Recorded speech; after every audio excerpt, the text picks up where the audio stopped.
with the kiddos that we talk about. I mean, for example, she has psychology.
Hello, everyone. Welcome to Patty's official public book launch.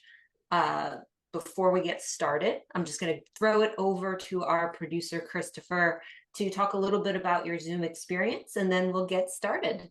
Christopher, take it away. Welcome all. So I'm just here to help have a better Zoom experience before we get started. So when writing a question, into the chat, please preface it with the word question in all caps. That helps us make sure we capture it. Additionally, please update your name to be your name and the age of your emerging adult. I put rename instructions into the chat. And there you are, so you can do that. Furthermore, we're going to use applause and ASL, whichever your preference is. So if you look in the toolbar about right here, it may be hidden under more. You'll see the reactions. And among those reactions you'll see 6 emojis. One of them is a party hat. So if you could place the party hat, if you can click on the party hat now, let's test that out. Okay, wonderful. You can send it with or without reactions. Now, there's another way to applaud as well. American Sign Language applause is putting your hands up and wiggling your fingers thusly. So whichever way you want to show applause, you can. And now that you have practiced, you are all set to have a wonderful experience here on Zoom. Jacqueline. Thank you so much, Christopher. So welcome, everyone. And thank you for joining us today to celebrate the public launch of Patty's book, Parenting for Independence, Overcoming Failure to Launch in Autistic Emerging Adults. My name is Jacqueline Hunt, and I'm honored to serve as your MC today. I'm Patty's coaching partner who's had the privilege of walking alongside Patty on this incredible journey of supporting autistic individuals and their families. This is such a special occasion, not just because the book is out in the world, finally, but we are going to get to hear from Patty directly. Today is about stories, perspective, and a chance to see the heart behind the book. So here's what you can expect today. Dr. Temple Grandin will deliver some remarks a little later. She's running a little late, but she should be here shortly. Then I'm going to interview Patty, ask for all the secrets behind the book. We'll hear from 3 parents who have been applying Patty's parenting framework for various lengths of time to hear how it's gone for them. We'll have some time for Q&A, and then depending on how many people want to hang out at the end of the event today, we'll have a couple of different options for ways we can mingle together at the end. So sit back, relax, and enjoy this unique conversation. So right now, I'm going to get into introducing Patty. If you've ever spoken to Patty, you know that she brings not only a deep expertise, but also hope to every parent she works with. She understands on a personal and professional level the complex emotions and challenges that come with helping autistic emerging adults take those critical steps towards independence. Her book is full of insight, compassion, and practical tools that truly make a difference. It is my great honor and privilege to introduce you to her today. Now, please join me in giving a warm welcome to the author, coach, and parent who is redefining what launching means for our autistic emerging adults today, Patty Laushman. Thanks, Jacqueline. Thank you so much. If I could just say a couple words before we get into the interview. I want to acknowledge each and every one of you here today. Without you, people who are interested in the topic of helping autistic emerging adults launch into the most self-sufficient life they're capable of, a life that they design for themselves, this book simply would not exist. And so I want to thank you for your participation in the launch. I also want to thank each and every one of you who pre-ordered the book and many of you who donated significantly to the book's production costs. It enabled me to launch this book debt-free. And especially to my patron, Tom Riley, who provided content, feedback, moral support, and significant financial support for this project. And there's another patron who's chosen to remain nameless. You know who you are. All right. With that, I'm ready. Okay, let's get into it, Patty. So, obvious question, what inspired you to write this book? Yeah, if you've read any of the book, you know that my son Mark was not correctly identified as autistic until he was about 8.5. And when he was correctly identified, one of the things I did was join a local autism moms support group. And I know some of you are here today. I saw your names on the registration. So thank you. Thank you for coming. The support that I received there was absolutely life-changing. And once my family got to a better place, I decided to pay it back. And I started coaching moms of autistic children. And I did this for years, very casually, meaning without pay. Then in 2022, I started coaching autistic adults. And I made an assumption when I made that career shift that the parents of my clients, because my clients were adults, the parents of my clients had already figured out the things I learned in helping my son thrive, since they'd had their children longer than I'd had mine. And I was really surprised that that was not true. And many of the clients that I was working with as adults had not been identified until they were adults. So they got all the way through their childhood, teen years, they arrived at adulthood not even knowing that they were autistic. So my first parent client was the parent of an adult who desperately wanted her 29-year-old daughter to coach with me, but her daughter was not interested and not willing. And so Sophia asked if I could coach her. And I had never considered coaching parents of adults before, but Sophia was willing to take the risk, and I was really determined to help her figure it out. And I'd already created some basic curriculum for parents of adults, because I was already running a free support group for them. But then I began teaching Sophia what I knew, and she only got through the first 3 steps of the coaching process, which are understanding, declarative language, and support. But she was already over the moon with the results and told me the information that I was teaching her was not out there anywhere. And she said, "You got to get this out there." So at that point, I started formally coaching parents of autistic adults. But I very quickly developed a wait list, and I was approaching burnout. So that's when I decided to create my group coaching program, also called Parenting for Independence, which was very successful right out of the gate. And then once I got that off the ground, I started to think about all the families who couldn't afford group coaching or one-on-one coaching. And I really wanted to get this information into as many hands as possible.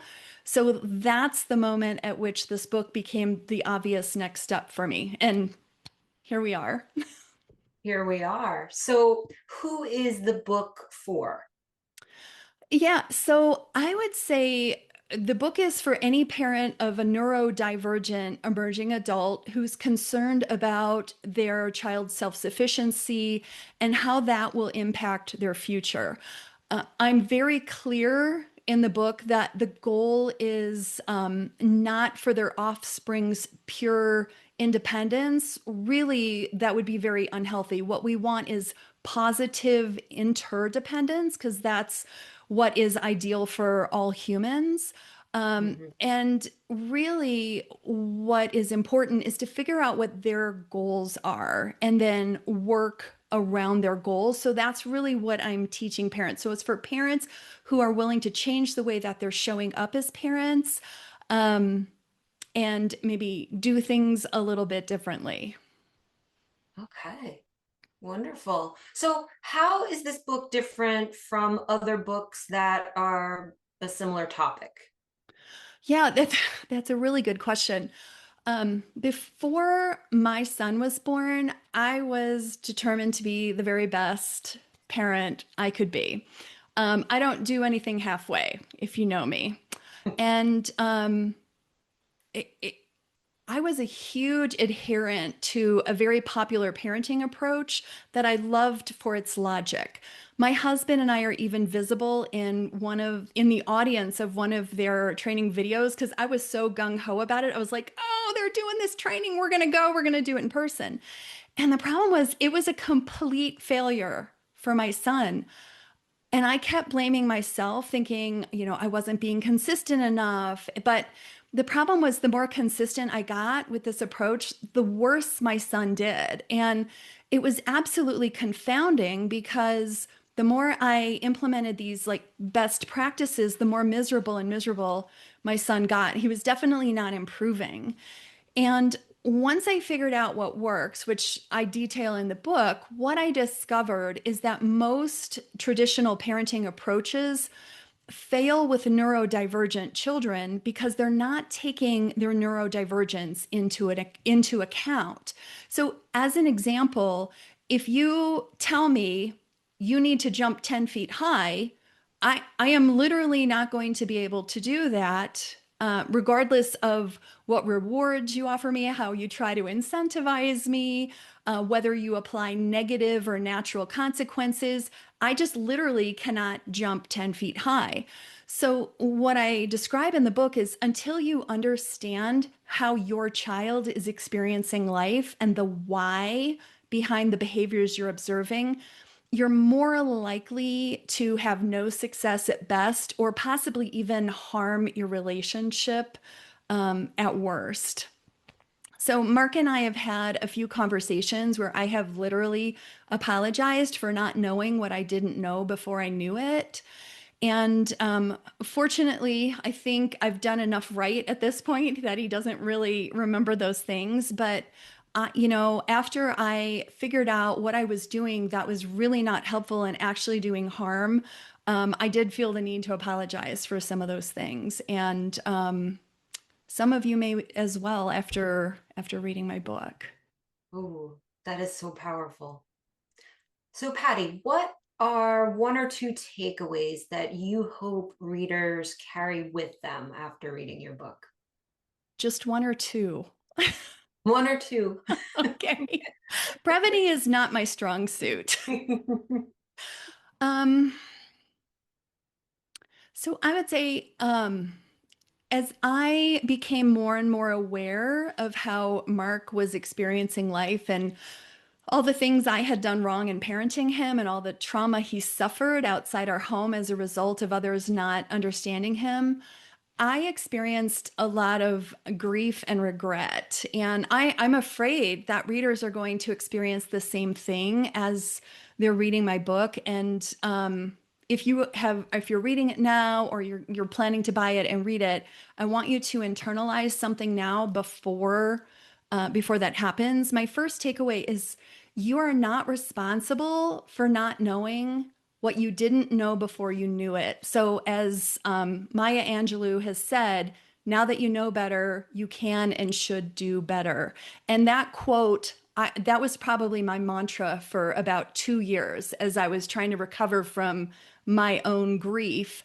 And the second takeaway is that it's never too late to start. So I looked at the registration list for this event, and we have parents of children up to age 46. So 46 was the oldest child that I saw in the registration. So parent of a 46-year-old, I want you to know it is never too late to start. It is never too late to start.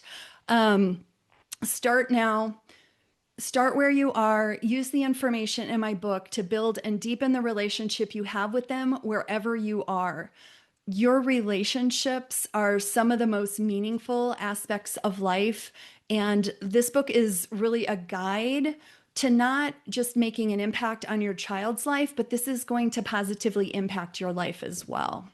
So it's never too late to start. Absolutely, Patty. So what has the response been from early readers so far? Oh man, it's been absolutely crazy. I want to look up some numbers for you really quick here. So I had, let's see, my early supporters pre-ordered 307 copies of the paperback, 307 copies before the book was even published.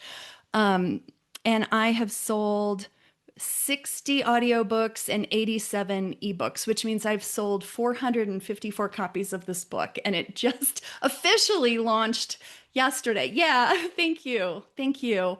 The response has been amazing, and you saw some of the reviews on Amazon on the opening screen. It's just been astonishing and very, very humbling and very validating. Very valid, because this was like an ultra marathon, you guys. Like I thought this was going to be like writing 2 or 3 master's theses.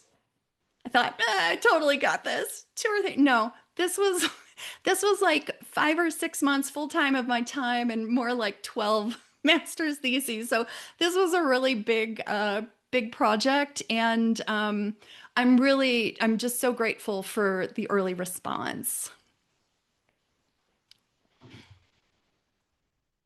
Oh, that's wonderful, Patty. I'm sorry. I think I got disconnected for a moment. Oh, you did. You But I am disappeared back. for just a second. I did. I had technical difficulties for just a moment, but I am back. So what was your emotional experience writing this book about such difficult situations that your family went through?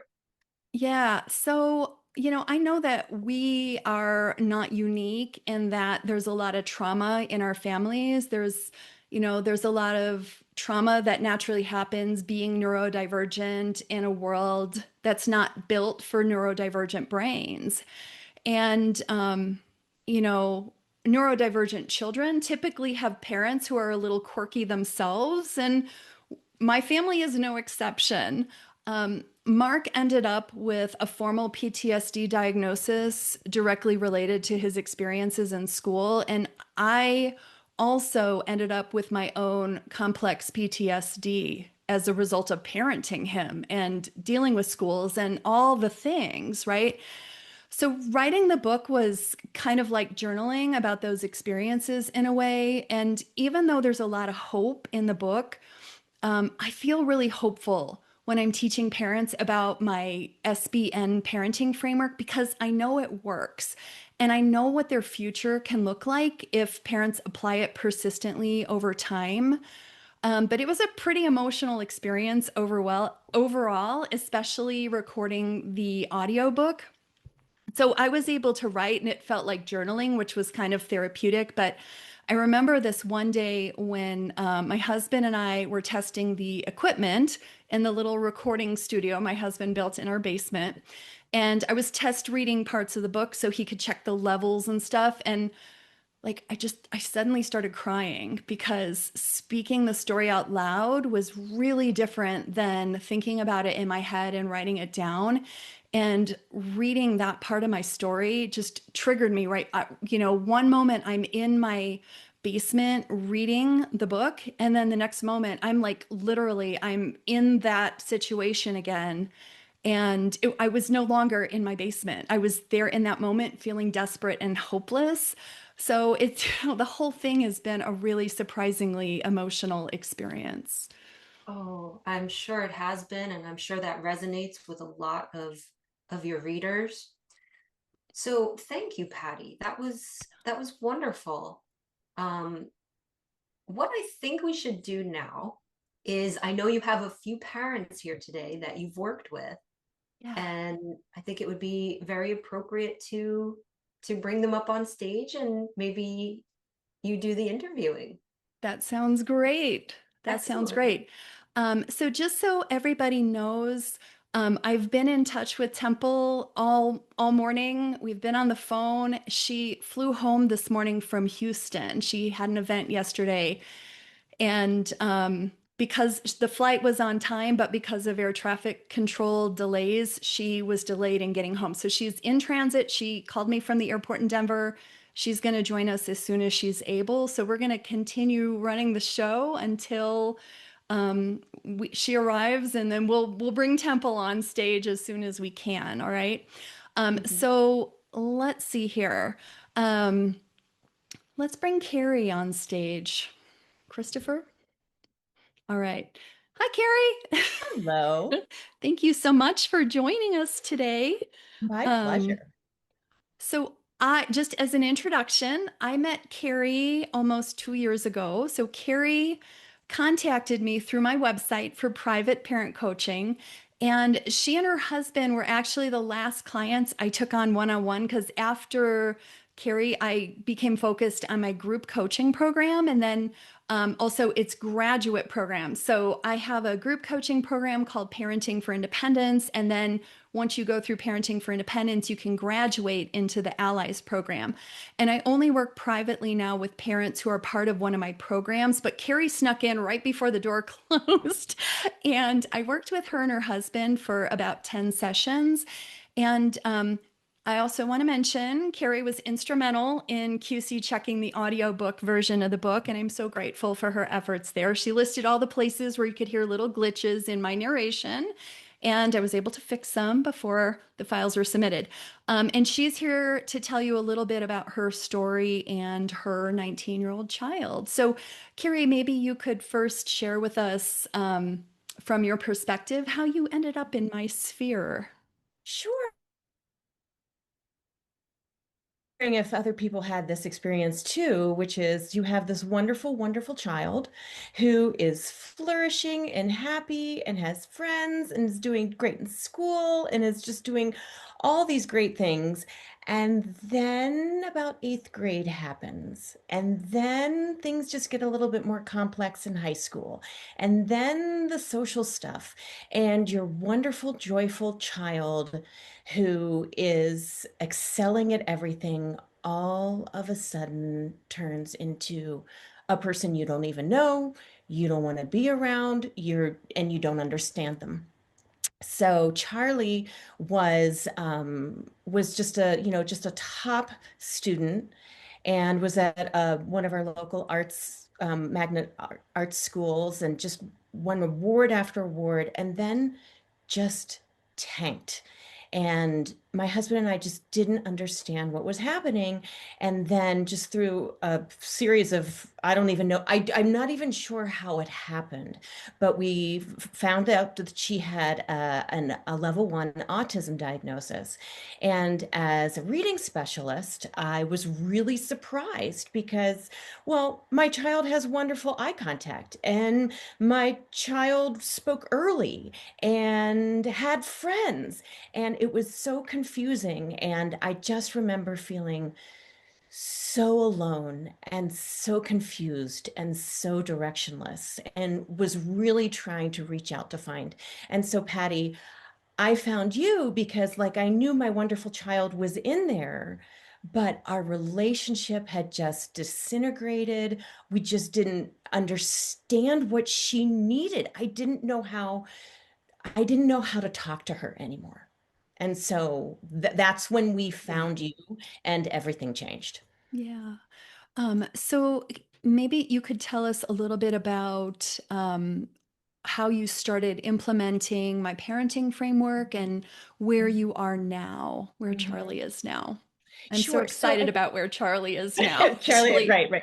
And, I want to make this very clear. We had a child in extreme distress. We were, weeks away from inpatient mental health. Just like it was the whole family system had really deteriorated.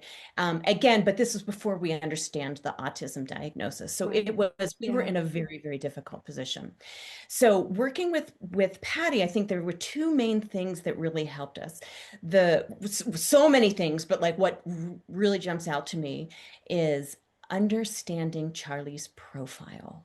And like, I know what autism is. No, I didn't. I was still on that that continuum thing. I didn't understand like the wheel and how there are different areas where a child could be really strong and in others just really, really struggles.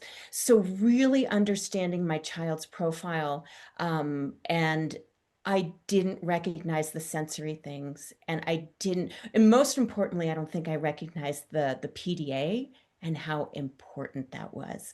And how to interact with it effectively. Right. So that declarative language, I remember it so specifically, like having a conversation with you, learning about declarative language, and then going over and being like, I noticed tomorrow is the last day that this is due. It'd really be a bummer if you weren't able to get this in, and then you wouldn't be able to, which is whatever she wanted to do. So having that was really powerful. So I think those were some of the wonderful things. But then, Patty, I think so we integrated all those things. We and one of my favorite sayings of yours is, enthusiastically running down all the options, The which dead was end alleys. right, which some of them turn out not to be, because I'm so having glad you said that, because they Right. seem on the front end like, oh, this is just a cockamamie plan. But they, you know what? If you enthusiastically run down that dead end alley with them, you might discover it's not actually a dead end. So this is our happy thing. Of course, it's an ongoing thing, but we ran enthusiastically down this alley of sending our autistic child to Ireland for biomedical and biological sciences. So she's pre-med, she's thriving. I did take the semester off to be available for her, but what I'm saying is, you gave me this framework, gave me the confidence and the trust between parent and child to have open communication, to understand, and to truly realize how to best help my child reach her goals, not mine, and how I can help with the accommodations. And we're just I mean, the saga continues, but we're just we're in a totally different space than we were before. And so I thank you from the bottom of my heart. This framework is magical, magical. Thank you. Thank you so much, Carrie. Thank you. All right. Christopher, I'm going to invite Cheryl Grant to the stage. Hi, Cheryl. Hi, Patty. All right. So as introduction, Cheryl actually contacted my organization about one-on-one coaching for her son first, but that didn't work out. And so she ended up joining my Parenting for Independence program in March 2024. So about 20 months ago. Cheryl has been active in the Allies program, which is the graduate program for Parenting for Independence. And she was also one of the book's beta readers who gave me fantastic feedback. And she convinced me to remove an entire chapter that I never wanted to write, that my original publisher insisted on. And I think the book ended up so much better as a result of her efforts. So Cheryl is here to tell us a little bit about her story and how implementing the parenting framework has impacted her and her 24-year-old son. So Cheryl, can you tell us a little bit about how you ended up in my world? Yeah, I think, well, exactly as you said, Patty, I had reached out to Jacqueline, and I had sort of gone through 20 years of turning to experts, and I was thinking about it's a long list. I think at first it was teachers, hoping teachers could help me understand, special ed and gifted teachers, guidance counselors, family specialists, which you're really struggling when you're interacting with the family specialist at the school.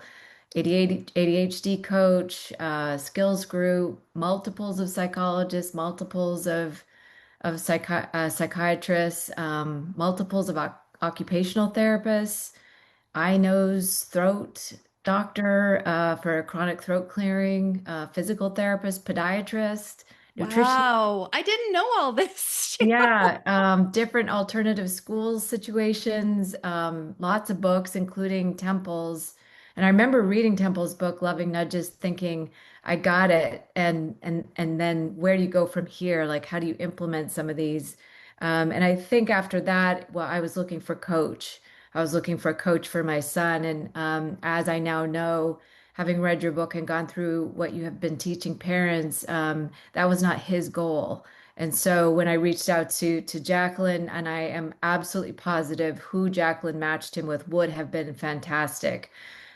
He had said, have your son reach out and set up an appointment. And there were two things with that. One is, that's not my kid. He's not going to reach out and do anything with a calendar. He's not going to get on a phone. He's not going to call somebody if it's not his goal. So, but for the first time ever in my experience with all these experts and getting a little bit of explanation, maybe a little bit of help. I can say out of all that list, one really was helpful for my son. Nobody ever, though, caught me when I fell until I met Patty, until that experience with Jacqueline, because losing that hope that a coach could help, because every year, every year after 18, it just feels like, There's wow, it's more not and more happening. pressure. Yeah, I used to There's refer more to and my son more. as an orchid. I thought as long as he's in his room and he's got his conditions exactly just so, there's just no moving this person into the world. He just doesn't have any of that. And so Right. finding Patty, and you said, Patty, in your introduction that you don't do anything halfway. So to go from, oh my God, somebody has a plan for the parents, somebody has thought about this for parents, it was also the quality of it. I mean, I really right away, similar to what Carrie was saying when I got into your informational webinar, the doors closed. There was no more one-to-one coaching available. But Right. I think you were saying I'm in a pilot right now, so stay tuned. And I got on that wait list. Nice. And Okay. I came to the informational interview, and same thing that Carrie said. I had read and read and read and read and read, but I hadn't ever thought to think through the sensory profile of my kid in such a what I call near peer way. Like you explained it in a Yeah. way like I just need to It was know the same thing information. with my son. That was part of what we were not taking into account, that he was spending most of his day in a sensorially toxic environment and socially toxic environment. So of course he And was not also that thriving. And what you also helped me understand was you can be hypo or hyper in these sensory systems in different ways. So, but the thing that happened to me the day that I took that webinar, I joined that webinar, I used declarative language similar to what Carrie said. I think I went into his room and I said, I noticed the dishwasher's getting full. And I'm sure all of you have one or two or five or 10 or 20 things that are just never, you can't, no matter what you do, you cannot get it. And he got up and put the dishes in the dishwasher with no ruffle in our interaction. And so I felt like, I think I told you, Patty, I usually, if it's something that's going to be expensive, I talk to my husband, but I went and just signed up right away. I just felt like if I got this much help in a free webinar, I'm in it for I'm ride or die. And it has been just the gift just keeps on giving with all the different skills that you worked out in your own family situation. Thanks, Cheryl. Thanks. And how is he doing now? He's blown my mind. One of the things I'm not sure that you say specifically in your book is I just decided I'm not going to have a ceiling. Who am I to decide what he can or can't do? Because when we locked into his goal, I mean, he's doing things that I did not think would ever happen. He is working for the Washington State Ferries. He's a sailor. He gets up at 2:30 in the morning. I mean, I was in despair about his sleep habits, but now those seem to be working in his favor. He gets up and he works 10-hour shifts. He drives hours in the rain. I mean, Yeah, he it's found a he found what he wants to do. He found an environment that yes. supports him. Yes, it has been. I cried a lot about what wasn't working, and now usually my tears are because I just can't believe how much has changed. I really can't believe how much this has made a difference in our family's life, not just his life. Oh, thanks, Cheryl. Thanks for sharing that. All right. Let's go ahead and move on to our third speaker. I'm trying to keep an eye on the waiting room here and see if Temple has arrived. She has not. I also just bumped up the her Zoom link, so hopefully she will be arriving home and joining us soon. But I would like to invite Bill Rowley to the stage. Hi, Bill. Hey, how you doing, Patty? Thanks for inviting me in today. Oh my goodness. Of course, of course. My pleasure. My pleasure. Thanks for taking time to join us. And So you as haven't had a chance, I'm sorry, you haven't had a chance to meet my daughter. It sounds like you've met some of these other I have kiddos, not. and hopefully that happens. And what I would just Okay. mention, this is what we're doing right now is one of the most powerful things that whole your whole setup does, because you don't know that there's a bunch of stuff going on out there just like what you're dealing with. until you do this part. This is a big deal. So, Bill, tell us how long you have been working with my framework. So you have, of the 3 speakers today, you have the shortest time with me and the oldest child. And I may also have the deepest background of all the folks, because I used to do some of this for a living. Okay, I'll mention that in just a minute. Okay. I don't know. I would say whatever we did, the freebie, the first Yeah, session. that was in February of this year. Okay, now it didn't start then, but let's just say you introduced me to a bunch of stuff like Maya's statement, which I also say I was so inspired by that one sentence. I'm reading her stuff, all her stuff, because she has a way with words that really cleans it up right quick and in a hurry. You know what she's doing and how she's saying it. So there's a purpose behind everything she says. Yeah. So I guess I'll tell you a little bit about my daughter. Yeah, please, please. Real different than a lot of folks. Not the only older person out there. 38 years old. She has 3 degrees, 2 masters in architecture. Excellent at masking. She's one of the best maskers I've ever seen. She faked out me and mom, and we're not the sharpest tools in the shed, but we're pretty smart. And we didn't pick out it, just like right over our heads. I would say, again, part of the profile, very trusting of everybody, which if you don't have the right skills is a mistake. You're going to get set up. And this is not good for autistic people to actually have that happen, because it leaves a scar. It leaves some marks. And the other thing was, it was a little surprising to us. Here's somebody who is so highly competent that we're relying on her for all kinds of things. And then when she had masks, we met the true Maddie. That's who we met. Yeah. So what caused you to reach out for information from me, from my website? Well, I was getting the hell beat out of me, and I didn't know why. Well, let me tell you what. I was the person in charge of compliance for Section 504 for 140 schools. Now, I should know what to do, right? Easy peasy, but that's not how that job works. I had lots of staff members who were real good at figuring out interventions, and they did a heck of a job. The other thing is, I'm an older person. You know, I start talking to you about this stuff. This is before there was any spectrum. There wasn't anything. Right. We had Asperger's kind of floating out there. And we are fighting the same thing today that we fought all along. People have a concept of what autism is. And that's not accurate. Well, it's one little piece of it. You know, we heard nationally where somebody described autism in a way that people got upset about because it's about this much of about that much. And that's the problem. What's the statement? You've met one person with autism, and that's easy to finish. You've met one person with autism. That's it. And some days that changes. I mean, it's always feel like that there's a carnival game called Whack-A-Mole where you run. Well, then it's like, oh, gee, I've really focused on this piece of it. I'm ready to go when that shows up today like it did yesterday. Unfortunately, it's somewhere over here. So, and there lies in the frustration. Again, I should have been able to figure this out. Not true. I was lying mostly to myself and taking on a big chunk. So as a result of that, I call it mental and physical destruction. I mean, it was basically taking me. I heard you say something about getting a little worn out there. You know, you only can get beat on for so long, and you need to figure out who to help you. And I'm smart. I know people, so I cobbled together a team.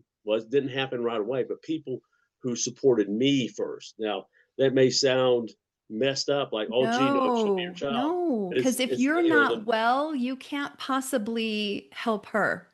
And that's absolutely true. So I looked for an experience that addressed 2 things. One, my learning style. Now, my daughter, who can do this, thinks if she hears it, she knows it. That's not how my brain works. I also have that little ADHD thing. So at any point right now, I might be thinking about fishing somewhere. Also, jumping out of an airplane. I don't know what all's going on in there. I've got to kind of try to pull that together based on my learning style. And we all know about the scaffolding stuff. I need to put the pieces together, because when I came to your class, most of this I had heard. Some had to be corrected because it was wrong. Other thing, and from what I had heard before, that's where it was wrong. and that kind of stuff. So I was looking for someone to take care of that, but also there's pain here. There's Yeah. days when it's worse, when you've Right. had 8 hours of getting beat on and called things that you're not. You start to believe that, Because well, she's maybe not it's true. thriving. She's not thriving. No, She can't no. figure it out. You can't figure it out. And you continually do things that you like I might do with somebody, my next door neighbor, who is not autistic. Well, it doesn't work, and one day it does, and one day it doesn't. And that's kind of a problem. So here's what I did. I mean, I was sitting down, I had more conversations with more professional mental health and people who do stuff like this than you can imagine. But I'm retired. I had time. Oh, I I got can to know imagine, Bill. all kinds of people. Well, all of a sudden, somewhere I saw your blog. It went across the screen. I go, oh, well, I'll sign up for that. Well, then you said, well, come on down for free. Let's talk about it for a little while. I'm thinking, well, this is a good chance to scope you out, because one of the things I've done is I look at people who present and figure out what they're doing that really works, and that other stuff too, and Right. And there's so much stuff that doesn't work out there, right? It doesn't, maybe it works for most. Everybody says they can fix it, they can change it, Yeah. we know what to Yeah. do. And then about 3 months later, they go, well, not so sure we know what to do, so you Right. lots And of then don't you presenters. feel blamed? Don't you end up Well, feeling blamed? my sense is with a child, my daughter, you got X number of chances. It's not any different than any other experience. If they keep hitting the wall, after a while, she got to the point, I'm not doing any more of this. I'm doing stuff all week and none of it works. And Yeah. or we would find people who would start telling her stuff that was so counterintuitive based on what we knew already. Yeah. And she knows it. One of the problems I have is my daughter's a lot smarter than me. She's real sharp. She's like her mom. I mean, they're off the scale Yeah. smart. My son too. Absolutely. Yeah, and that Absolutely. their ability to focus on stuff and remember everything is interesting. Yeah. That's a double shoe there. So that's what Bill, got me here. I'm going Then to interrupt you, Bill, because you Yep. told me in advance I should interrupt you. Please do. Can you focus on talking about how you applied my framework? What did work for you and Maddie? What did Well, work? I've already heard it. The last two people already have highlighted the fact that all of a sudden it's how you phrase things, And I phrase stuff. I was people's boss. You do things in a certain way. It's different. It's also wrestling and a football coach. Sorry, we do that a little differently out there. And so that's not going to work. What worked well in other venues is a mistake. So you have to do that. We went and brought my daughter back. She went to school at University of Oregon, was starting out in her architecture degree, but we got her back here, and we're thinking, oh, in a month she'll be just fine. Yeah, right. That's not what we're talking about. I mean, because we are talking about a lifestyle change here, and I mean, my lifestyle is different. Mom does not live here, but she is involved. So there's things she does every week that she would not be doing right now if we weren't supporting our daughter. So, Yeah. And I'm sorry, rephrase that again. So, because I've done what have you've done differently? So you said you've changed the way that you phrase things to be less imperative. Right. And you just delved into, what was the initials, RES? Is that the one rejection sensitive dysphoria. Yeah. My daughter hears things that I never intended. I'm sure I'm the only one, right? Yeah. I mean, truly, it's like, I said this, we're using the same words, but you're interpreting them with a whole other meaning. And so you have to kind of think about that. Yeah. It's not much of a chit chatter, the chit chatting is not small talk. How's the weather? Nope, not going to work. So the stuff that we do just normally in social interactions can work, but it's not your best way forward. So it's a lot of things like that. One of the things was this whole idea of the fact that they become hyper focused on things. And for her, let me tell you how it went. Cat rescue. Okay, she started with that and did a great job. She also has been into tropical fish. Okay, she's now into reptiles. And what I'll tell you is I watch her talk to professionals, and it's at a professional level. If she goes into Yeah. a shop to buy She's something, a deep expert on the things that she's interested in.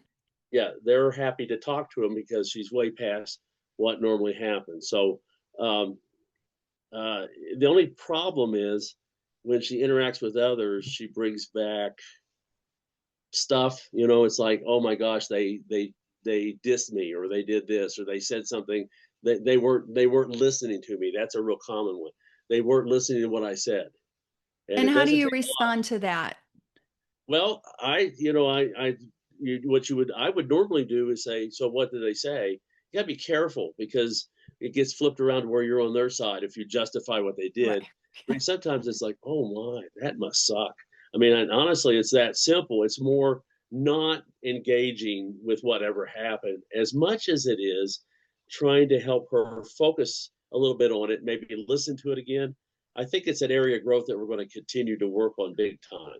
Yeah. So So you're only I 8 doubt months that. into this, Bill. You're Right, only 8 right, months into this journey. right. So in the 8 months that you've been learning about this parenting framework that I detail in the book and trying to apply it with your daughter, what has changed? Well, let's see. One thing is I've had to learn to step back.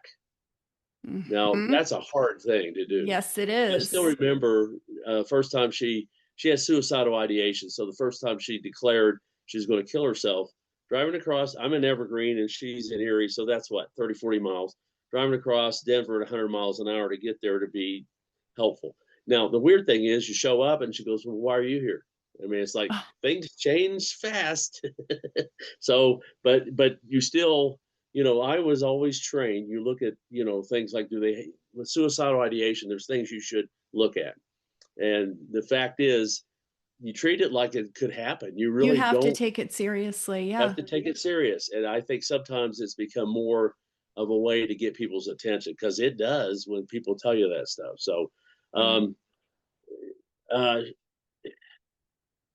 she can still move any, like a fact that she's hopeless, any conversation into that, but it takes longer and it lasts longer, or lasts less. It takes longer, Yeah. and it lasts a lot less time. Very positive days, and by that I mean less of the whole meltdown kind of thing, less intensity, less time. That's a big part of it. Now, and she had quit doing everything. Okay, she had a business and she quit doing everything. Well, but she's now doing therapy a couple times a week, and she's has 2 support groups that she's a part of. That's so And she awesome. absolutely told us she would die before she would ever do any of that stuff. Yeah, But she didn't that's want it. awesome. It's a fear of revealing self. But the thing is, everybody else sitting there is having the same fear. So Yeah. um, she does pain coaching, other treatments. She's doing all kinds of things. And let me just leave you with a thought here. She just she's real good at what she does. Okay, I always say that if she decided fashion, and she does a lot of that stuff, she's kind of at the Kate Spade level. And that'll sound like a dad bragging. I'm not bragging. I Yeah. spent a lot of time, hours with her in stores, and her explaining to me concepts like Estabril, or what's the shoes with the thing around them. It has a rope around the base. Anyway, I know a lot of that stuff now because she knows her stuff. Yeah. Um, but it's a lot of things like that. The last thing I'll mention is nobody should be in the house, right? I mean, she doesn't want anybody in her house. Nobody. Well, she just completed a session with 2, a middle school girl and a high school girl. She's into reptiles, so she came in, provided all the materials for a fee, and helped this gal put together her reptile terrarium. And they were just tickled to death. Now, I was there, but my job was, if you need something, you're to be distant. Show up if I text you. And Yes. it went remarkably well. It went very well. I can see she kind of is so anxious, such a pleaser, that she kind of probably does too much in how she operates. But it's those kinds of things, and it has to do with Yeah. less intensity, So less she's direction. moving in the right direction. Absolutely, yeah, yep. Awesome. And that's happened, I'm going to say, the last 3 or 4 months. Some of it's backing away, but some of it's declarative. It's all the things. My brain, what I do is I fill it up with ideas, and then when I show up, I try to pick the best thing for that situation. Yeah. So I've given you a vast toolbox, and you show up in a situation, you assess the situation, you figure out which tool to try. And sometimes you get it right the first time, and sometimes you got to try a few different tools, right? And I'd even guess there's a day or two where that happens to you too. I'm just guessing. Absolutely. I'm just guessing. We're not parenting robots, right? We're parenting human beings who are, unpredictable at times. But if you understand what is going on under the hood, what they're experiencing, it's a lot easier to guess more accurately. So, But one last thought I'm thinking about, because you said something about being autistic doesn't allow them to be jerks. There's a lot of it's not an excuse. It's not an excuse for being a jerk. Being rude. Right. And I don't back out immediately when I say I back off, but there's a point where this is not going anywhere, and it's basically just rude behavior. Now, with people who are dealing with stuff like abandonment, you need to let them know you're coming back. And sometimes people have it. That's an issue. So. Yeah, right. Definitely. All right, Bill, thank you so much. We're going to go into the Q&A now. So Christopher, it will be just me for a little bit here. Still watching for Temple. Give me one second here. We're still watching for Temple, Patty. We'll keep an eye out for her, and we have the questions all queued up for you. People are very anxious to hear from you. Awesome. Okay. All right. Thank you so much, guys. All right. Let's see. The first question is from Lynn Halligan. Will this recording be available? Yes. So Lynn, I have not exactly figured out how I'm going to publish this, but I will figure it out sooner rather than later, and I will send out an email to everyone who's registered. So yes, it will definitely be available. Andrew asks, I would prefer to buy your book so that you get the most return. Is Amazon the best way? I'd also prefer to go through my local bookstore. Will that work? Okay, so Andrew, I am officially out of the book shipping and handling business.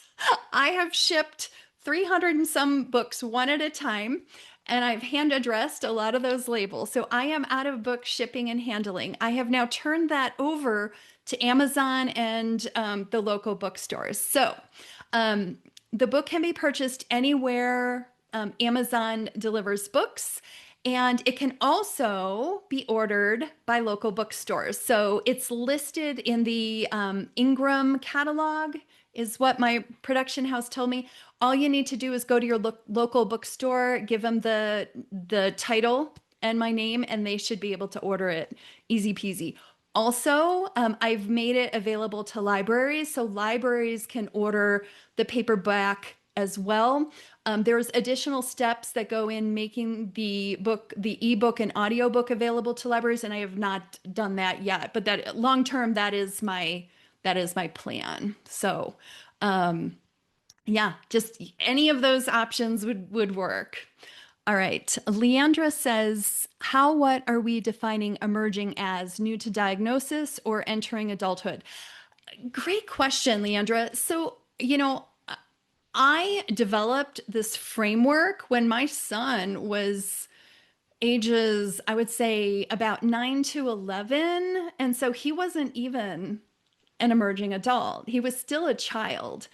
But what I was really surprised about is all these tools and these techniques and this framework, knowing when to support, when to set a boundary, when to apply a nudge. What really surprised me was it was really, really applicable to parents of the adults that I was coaching. Like you just heard from Bill, his daughter is 38. He's using it with her very effectively. I have a family in the current Parenting for Independence cohort. They have a child in his 50s. So it works for most ages. I think what's really specific about the book is I'm giving you examples that apply to families where they have a teen or an adult where you're trying to improve their self-sufficiency, get them stronger with the skills they need to be more self-sufficient. So the examples in the book are very specific to that stage, that transitional stage of being dependent and then becoming more self-sufficient. And again, we're not after pure independence. That is not a healthy state. What we want is positive interdependence. No one was meant to do life all by themselves alone, doing everything for themselves. But the framework works on children and adults. So hopefully that answered your question. Let's see. Can you explain PDA? Great question, Mindy. PDA is not a diagnosis in the DSM-5-TR, which is the diagnostic manual that is used in the United States to diagnose psychological disorders. It is a diagnosis, I understand, in the UK and I think Australia, but what it stands for is pathological demand avoidance is the kind of clinical name. Autistic adults prefer to think of it and call it persistent demand for autonomy. In my book, I call it pervasive demand for autonomy. I'm kind of like splitting the difference between the clinical name and the kind of colloquial term for it. And what even though it's not a diagnosis, I think it's a really useful concept for a lot of parents of autistic emerging adults, for autistic adults themselves. And it's a set of behaviors and thinking patterns that has them resisting things that you might think of as like everyday demands, like at a really intense level. So what it looked like in my son is, or it still looks like in my son, if I say, hey, do you want to, before I even get the rest of the question out, his answer is no. I don't want to do it, because whatever it is I'm going to say is going to be a demand in his mind. And a demand can be things that other people want them to do. It can also be things that they themselves want to do, which is why it's really, really difficult to live with this profile, because even things that they themselves want to do can be things that they kind of rebel against doing. It creates a lot of internal conflict and it makes parenting very challenging. So just so you know, everything in my book works with the PDA profile of autism. Everything that I created as part of the framework works with my son, who definitely has that PDA PDA profile, and the framework works with humans in general as well. So there's also a couple of blog posts on my blog that talk about PDA, what it is, what parents can do, what autistic adults can do.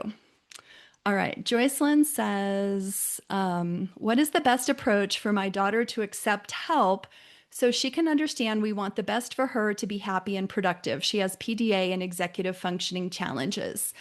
Joycelyn, this is definitely a process. And so something that will take time. So I am assuming that she's not accepting that she is neurodivergent, that she's resisting her diagnoses, or even sometimes I see not willing to even get an assessment to understand what is going on.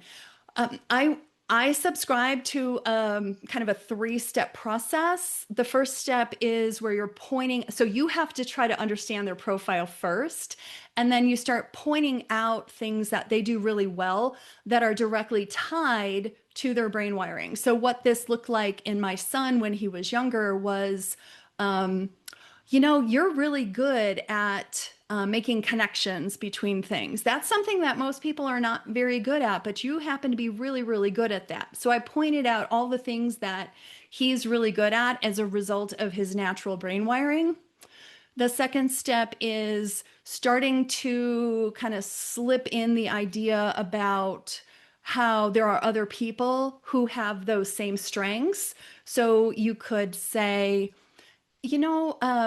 there are other people out there who are really good at making connections, but struggle to make friends, and some other thing. Did you know that? Like that's a thing. So you're kind of like creating this sense of identity or this sense of community. And if you don't get pushback on that, then you can introduce the label. Then you can ask permission to share. You can say, would you be interested? I just learned about this. Would you be interested in learning more? And they may not. They may not be ready to hear that from you. And you have to respect whatever it is they tell you about that. But over time, as you're building this positive identity and then explaining that there's other people like this, at that point, hopefully they're then ready to accept the idea that there's something different about them, but they're not the only one. And it's not necessarily a negative thing. So that's my recommendation on that. All right. Let's see. Donette says, my husband and I have just started reading the book, so we may be equipped soon. Do you have suggestions on how to respond when our emerging adult has pessimistic opinions on most everything, even the things he is passionate about? Is there a good declarative statement we could have in our pocket? Should we just restate his feelings? I wouldn't restate his feelings because he is going to feel invalidated by that. In this situation, I tend to use logic as my friend. So the first thing I would do is try to deeply understand why he feels that way. What you want to do is try to get a list of his evidence for why he thinks things are negative or why he's pessimistic. And I would validate anything that is obviously true, because if you don't do that, you're not going to have any credibility whatsoever. And then if you have evidence that contradicts what he already thinks, or if there's evidence that he's not also considering, you could say, this is true. And oftentimes we don't have enough information yet to know if this is true, and try to leave him open to collecting more information. Or if you do have specifics, you can say, yes, this is true, and XYZ.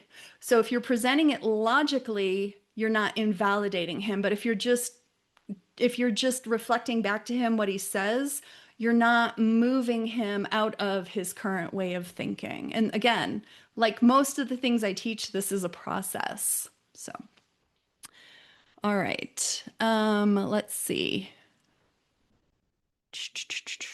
How do you do you address how to deal with phobias with these kids? So Sherry, that would be outside of my parenting framework. Like true phobias, that would be something you would want to work with on an autism-informed mental health counselor. So not just any mental health therapist. A true phobia is something that needs to be addressed in mental health therapy that is outside of what parents can do. Now, parents can support what's happening in therapy, but that is something that is more than what a parent can be expected to handle. And your child definitely needs to be working with an autism-informed mental health therapist. And I always say this, and I'll say it today, there's a wild difference in the effectiveness between mental health therapy that is not autism informed and mental health therapy that is autism informed. A lot of times they see therapists that are not autism informed and they have either negative experiences or like it just doesn't help. Like I had a client tell me one time, she said, I went to a therapist one time and she wasn't able to help me, and it made me feel worse than I started because I felt like, wow, I am so broken, even the experts can't fix me, which is sad, right? Which is really sad. But if you work with an autism-informed mental health therapist, night and day difference. So let's see. Terry says, my 24-year-old will never drive and has a high school graduation. He struggled through school, so college is out of the question. One of the many concerns I have is that our psychiatrist is highly suggesting we look into a group home for him. Since our child is an only child, the concern is when my husband and I pass away, it would be traumatic for him to find a group home at that time. He has no motivation to move out. I'm not sure how to approach him on this sensitive topic. It's difficult for us too, as his parents, to even think about. Yeah, Terry, this is a very difficult situation. And I absolutely agree with your son's psychiatrist that this is not something you want to wait on. It would be just beyond devastating to lose a parent and then have such a big change in his life. It's too much. And if you can do it now, you and your husband can be part of his support system. And you said he has no motivation. So how to get him willing to even consider this, I would say my parenting framework is a great process for getting him there. And you're going to have to go through the whole process.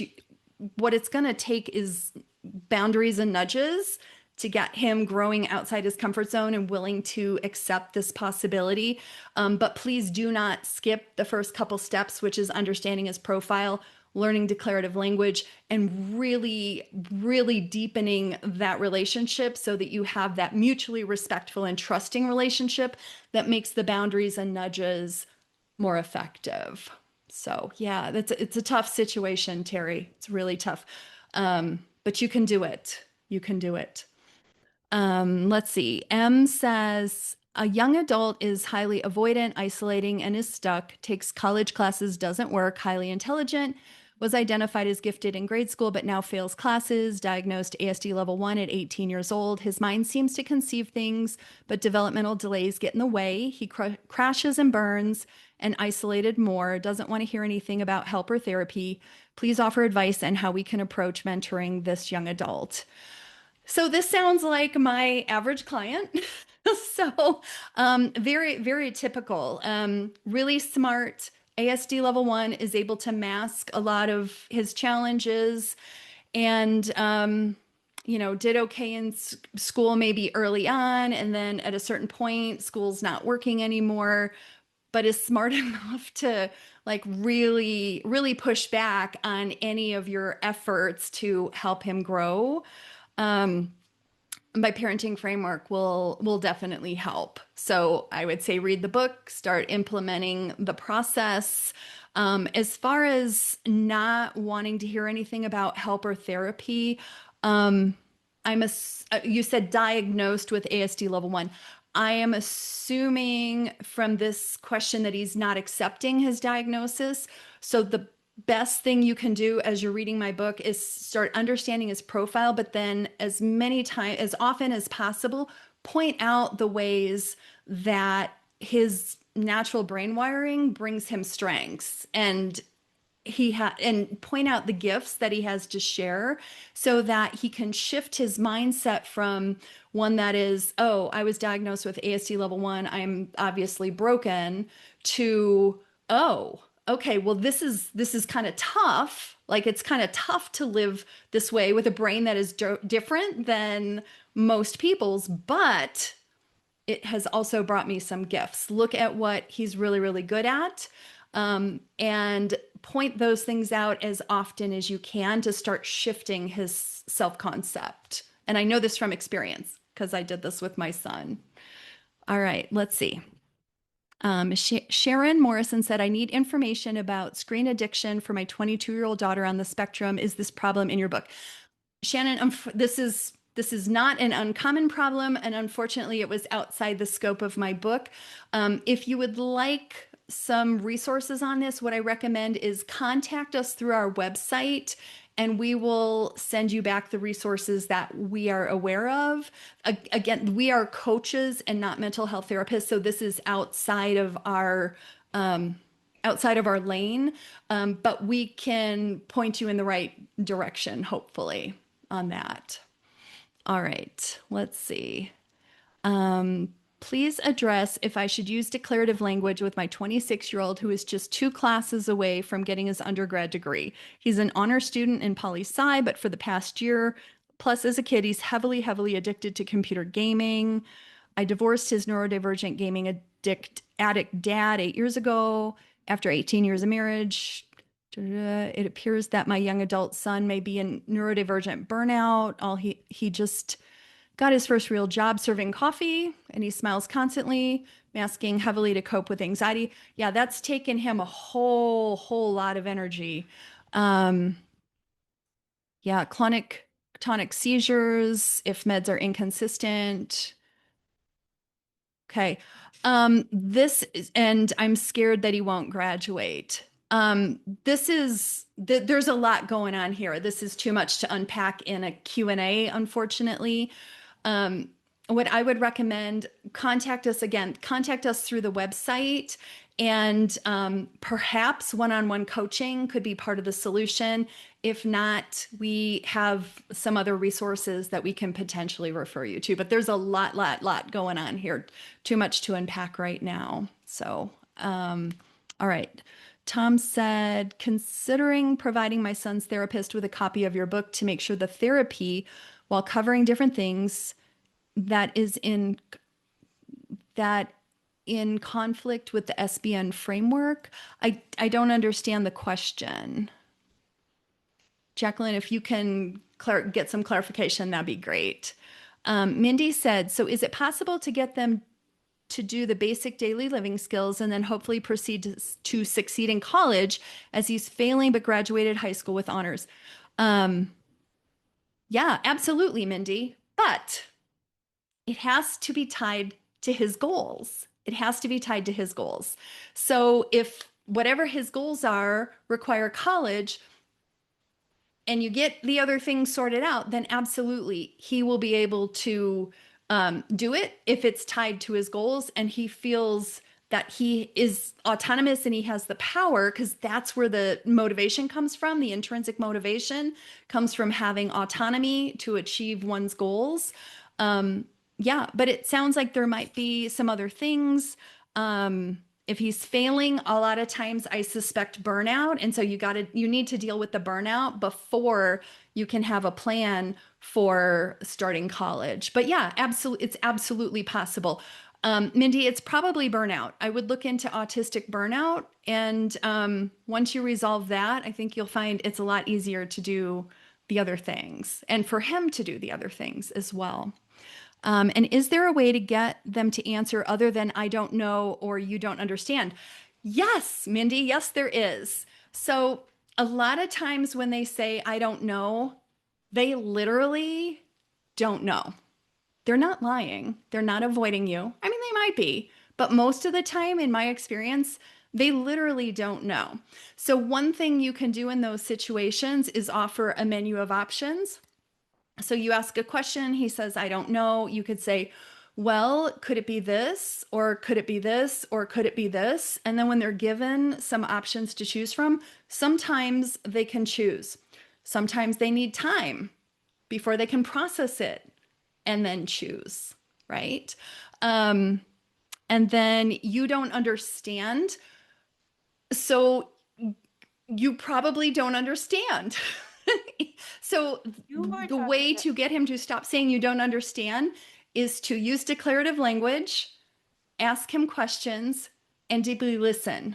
Deeply listen to whatever he says, and then you will understand. And then you will have more information to ask more of the right questions. So definitely read the book. All right. Going back, is there a conflict? Oh, okay. So I'm going back to Tom's question, considering providing my son's therapist with a copy of the book to make sure the therapy is not in conflict with the SBN parenting framework. Yeah, Tom, absolutely. Yeah, I think that's a great idea. Assuming the therapist is autism informed, I have the deepest respect for whatever therapy they're doing with you, because they know you and your individual situation better than I do, right? So absolutely, you need to listen to what they say. But if my approach makes sense and they're suggesting things that are not in sync, you can offer the book as an alternative path and see what they think, and then collaborate with this person that you already trust and make a decision about how to proceed. But yeah, I think that's a great idea. Absolutely. Let's see. Julianne said, should we let our kids know that we're studying this or should it be behind the scenes? Yeah, Julianne, that's a great question as well. So this one depends, and it depends on a lot of things. It depends on what your existing relationship with them is. It depends on whether or not they know they're autistic, they accept they're autistic. And what, generally speaking, what I recommend parents do is share whatever is useful to both of you. So, like, I have parents in my Parenting for Independence program right now who are asking, how much of this program and this curriculum should I be sharing with my adult? And I'm like, as much as works for both of you. And so last week we had a group coaching call where one mom was talking about how she shared this one thing with her son, and he said, "Thank you for working so hard to understand me." So if you're going to get that reaction, yes, you obviously want to share it. I have a couple other families where they have an emerging adult who is not diagnosed, is probably autistic, if not shares a lot of the same traits, and refuses to get an evaluation because they don't want to be labeled. And so the parents are telling me, well, if he knows that I'm, studying this material, he's going to be upset with us, and it's going to harm our relationship. He will feel like he can't trust us. So in that situation, I would say definitely do not share the information. Just do what's useful to you and your individual situation. All right, let's see how many more we have here. Yeah, I'm not going to be able to get to all these questions today. I'm going to answer two more. So Michelle says, how do I answer when she points out how many autistic people fail or do not do well? Michelle, I guess I would have a list of autistic people who have not failed and who have done well. Like, there are definitely models out there. Are there enough? No, there are not enough. I would like to see a world that is kinder, gentler, more understanding, and more supportive, because honestly, I truly believe what is good for autistic individuals is good for everyone. So if we had a world that was understanding and supportive of autistic individuals, I think everyone would be better off. That's my personal opinion. But yeah, I would put together a list of autistic people who do well. And there's, Google it or chat GPT it. They're definitely out there. And then last question, Jane says, my son lives in his own apartment. He's accepting of therapy and is dismayed at the lack of support in our area. He recently completed high school, but says he will not drive due to his anxiety. Not uncommon, Jane. He has challenges organizing himself and struggles quite a bit with daily activities. I'm his support, and he recognizes that this is not sustainable. Will this framework help him become more comfortable with helping himself more? Yeah, absolutely, Jane. This is the whole point, actually, of the framework, is to help him learn the skills to become more self-sufficient. And whether you're the one teaching those skills through the I do, we do, you do teaching methodology that I detail, I think it's chapter 8, or you're bringing in other people to help teach different skills. Yeah, absolutely. It is possible. And it doesn't have to be all you doing all the teaching. All right. So that, unfortunately, that is all the time we have today for Q&A. I can see that Temple has clicked on the link, which means she is here. She is here, yeah. Oh, yay! Temple is here. Hi. Okay. Awesome. All right.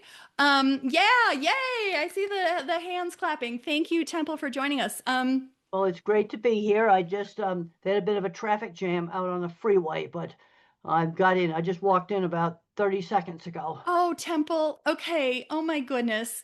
Well, I am looking for the questions I'm going to ask you.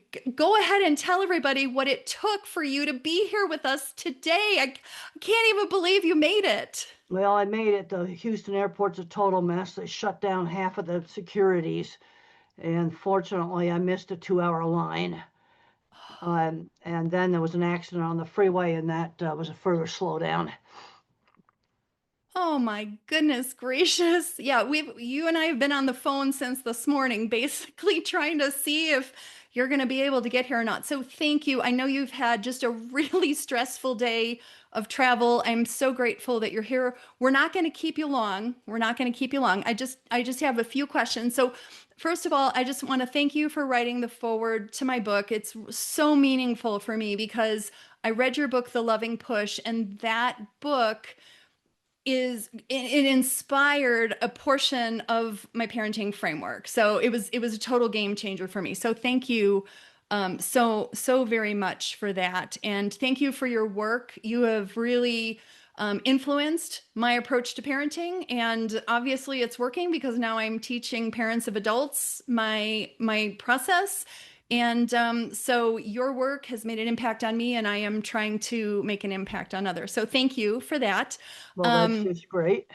Yeah, so let me ask you the first question. So what made you, so I know you're a busy lady. What made you decide to agree to write the foreword for my book that helps parents of emerging adults get their kids out of their bedrooms? Well, I want to see these kids be successful. I just last week I was at a conference and I heard a really about a bad situation. 3 young adults from the same family, 17, 20, and 23 years old, autistic college graduates, ending up in the bedroom playing video games because they had not learned any work skills. That was last week. I just heard about that. Mm, This is the kind of stuff I want to prevent. yeah. And I was lucky to start learning work skills young. When I was 13, mother got me a little sewing job with a local seamstress that just worked out of her home. And when I was 15, I was cleaning horse stalls and going out to my aunt's ranch. Yeah. And we've got to get them out doing things. Now, I want to make sure that we don't put them in chaos jobs like crazy busy takeout windows. I want to avoid that. Now, another thing that would help with a lot of jobs is pilots' checklists. Because a boss will say, this is how you clean an ice cream machine. Write down the steps in a Yes. checklist format. We also need to teach the Yes. individual how to do that. Love that. Totally love that, which is a perfect segue into my second question. So, in the foreword, you described how your mother gave you real world experiences that built your confidence and independence. And you know from our previous conversation that I got my son a job at age 15 at an assisted living center where he is their bingo man. Oh, yes, you told. Yeah, I remember that. He's the bingo master and all of that. And He, these are just examples of things that can be found in the neighborhood. There's a lot more opportunities than what you'd think. Okay, I would say with any family, even really low income, you could walk the neighbor's dog. It's important that they get a job outside the family, a church yes. volunteer job where somebody outside the family is the boss. It's really important. Yeah. So the rest of my question was, what other kinds of opportunities do you think help today's autistic emerging adults develop those life skills? What other things can they do? Well, they're going to have to learn things like shopping. I'm finding 16-year-olds that have never gone shopping by themselves, even though they're doing well in school. I had a 12-year-old and her mom come up to me at the airport and they wanted a picture. And I asked the 12-year-old if she'd ever gone shopping by herself. I handed her a $5 bill. I said, you see that shop across the hall? Go buy something in it. We could see it. It was no more than 50 feet away. We could Yeah. see it. And she went and bought a drink and brought me back the change. That was the first time that she'd ever shopped. I'm Mhm. seeing parents getting too locked into the label. I suggested to one mom, the next time you stop at a gas station while you're pumping gas, give your kid some money and have him go in the store and buy something. And one mom says, I don't know if I have the guts to do that. I'm talking about the stores right there. Yeah. Yeah. Let's start this at baby steps. And them in my work in construction, I worked with people that were very autistic that owned big machine shops. They were building and inventing equipment for the beef industry, and they had 20 patents. Yeah. This is one of the things that makes me kind of want to pull my hair out as I go back and forth between the industrial world and the autism world. Yeah. And these people that I worked with that were very autistic, they're not getting replaced. We don't have good people to fix things in factories. And Right. these are good jobs that are not going to go away. Also, well, I got to plug my book, Visual Thinking, a little Yeah, bit. I have Visual that thinking, one. yeah, because you have the visual thinkers like me. They're terrible at algebra, terrible at math. But the things we're good at is mechanical. Yeah. Mechanical. And you take some adults addicted to video games, you can wean them off with car mechanics. That's actually been very successful. But the thing about skilled trade jobs, especially for my kind of thinker, is AI is not going to replace these jobs. Right. They are AI proof. Yeah. Then you have your mathematical minds. And I'm seeing situations where our math kids aren't getting developed. You know, little math kids, they need to be doing higher level math and not bored with baby math. And then you've got an autistic mind, it's kind of a word fact thinker. And they'll know everything about certain football teams or some other thing they're interested in. They can be very good at specialized retail, where they work individually with each customer to find the right car, the right Yes. business insurance, the right banking product. These are actually been jobs that have been very successful. But I want to see them making the transition to work, because I have grandparents that come up to me all the time. They had paper routes. Now I know those are gone now, but we can walk dogs for the neighbors. We can do what your son did at the retirement home. Yeah. You know, we need to find these things in the neighborhood. Yeah. And my son just interviewed yesterday for a job where they do commercial 3D printing, and they're about to go into their busy season and they need extra seasonal hands. And Good. it's going to be awesome. No, that's really good, because when parents get their kid into a job that's really right, these are the kind of words I hear over and over again. He blossomed, he bloomed, he grew up, he became an adult. Yeah. Those are exact quotes, and the blossoming and the blooming, I have heard that over and over and over again. Yeah. But I've heard you say they can't fall in love with things they've never been exposed to. They have to get out of their bedroom to discover what they love. Well, they've got to get exposed to things, because I got interested in cattle when I was a teenager, because I got exposed to them. You know, kids need to get out and get exposed to a lot of things. I was exposed to musical instruments. I was terrible at them. But it's important that I was exposed to them. Another kid's going to take off with musical instruments. And live music's not going to go away. Live theater's not going to go away. There's going to be a place for real high-end handmade art. I just got back from visiting the Monarch School in Texas, and one of the moms showed me beautiful, beautiful candlestick holders that their son had made. Absolutely beautiful. And I mean, you can make a business selling that really nice hand-done things.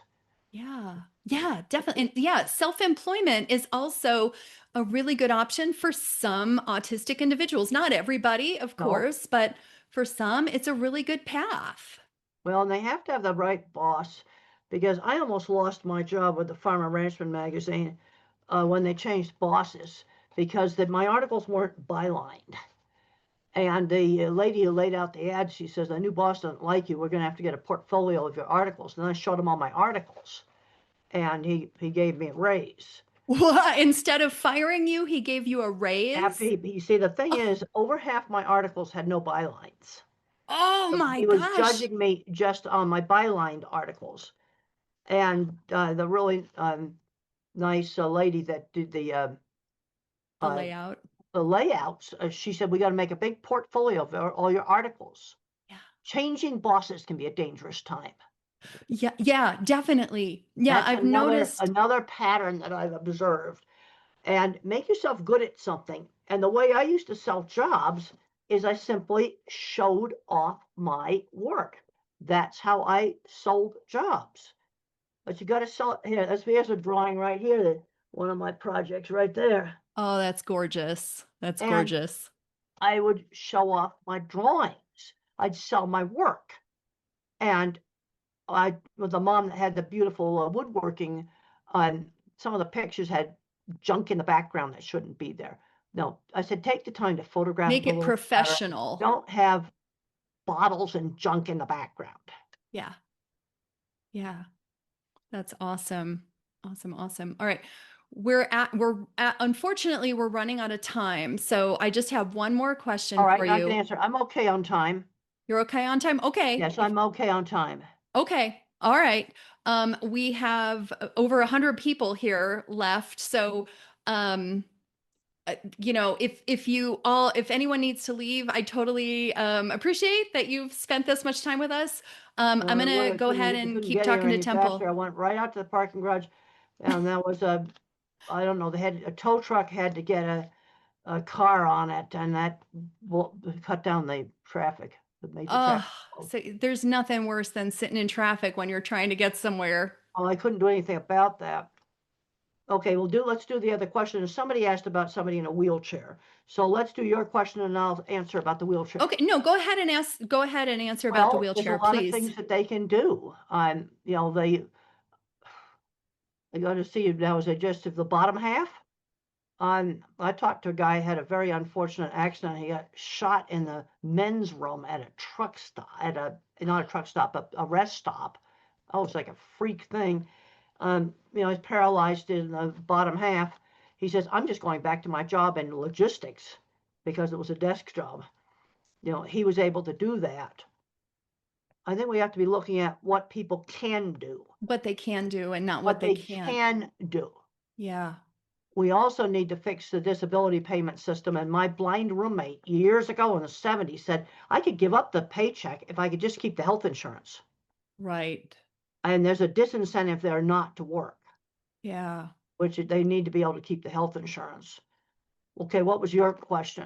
So I was going to ask, what is one piece of advice you'd like to leave these parents of autistic emerging adults with besides read Patty's book? What else would you tell them? I definitely would say that. But we need to be teaching work skills young, life skills young, bank accounts, credit cards. There's been problems with time management. And I had an autistic consultant about 6 months ago tell me that some of these individuals have time blindness and being late all the time. And I got to thinking, maybe that's something to do with digital clocks. Because the thing that helped me learn about time is a big old school clock, and that second hand would go around, and the minute hand would go click, and you could actually see it move a little bit. And now I do digital clocks just fine now. But maybe when you're trying to teach time management, go back to clocks with hands, especially one where you can, one of those big clocks, you can still get them, they're battery operated now, where you can actually see the minute hand move a little bit. Because it gives you a better idea of the passage of time. Yeah. I remember when I watched that minute hand click and move a little bit, then I understood the passage of time. Then Mother just explained the little hand is too slow for you to see it. Yeah, I love that, and I've never thought about that in terms of time management, but it's very similar to how I advise parents to work with their kids on budgeting and money, because money is such an abstract concept. Well, you see, I had real cash, and so I knew 50 cents, this is 50s now, I could get 5 Superman comics. But if I wanted a 69-cent airplane, I had to save for a week. And then I saw my favorite toy, a hockey table, in the toy store window, and it was $20. And I realized that was almost a year's worth of allowance. Now that would be a $250 hockey table today. But back then it was $20. And so a $20 bill was a hockey table. You see, what I have to do to make money less abstract is think of things, what can $5 buy? And buy a small meal at McDonald's. Yeah. Okay, I'm just trying to think of things you can easily visualize. You know, even now, how do I understand that somebody spent $21 billion on something? I put it in Denver airport units. The airport's worth about $6 billion. And how many DIAs would that equal? Wow. Oh, well, look, they bought that equal the, 3 airports for that. You see, that makes that all the big amounts of money real. But I would do that with smaller amounts of money to translate it into real things that you can get with different amounts of money. I love that. I love that. And this is coming from someone who, by your own self-admission, really struggled with algebra, but you've taken this. I failed the SATs in math. I never passed algebra. And I found out that people that I worked with that had big machine shops and could build and invent mechanical equipment couldn't do algebra either.